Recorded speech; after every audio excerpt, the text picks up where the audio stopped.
আসসালামু আলাইকুম, কেমন আছেন সবাই? আজকে ছোট্ট একটি ভিডিও ব্লগ নিয়ে চলে আসলাম আপনাদের সাথে শেয়ার করার জন্য। আমি আজকে দেখাবো আমার পোষা টিয়া পাখিটা। ওকে আমি আজকে ফার্স্ট টাইম বাসায় ছেড়ে দিলাম। ও কী করে দেখুন, ও পুরা বাসায় ঘুরতেছে।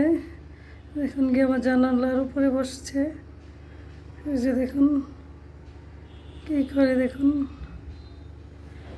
কিউটি আসো, কিউটি,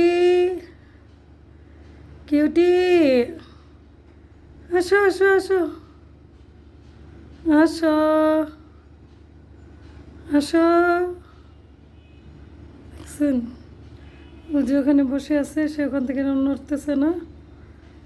এই যে দেখুন, আর কি কি করে আপনাদের সাথে সেটা শেয়ার করবো নেক্সটে। এখানে আজকে এতটুকুই। ভালো থাকবেন সবাই। আসসালামু আলাইকুম।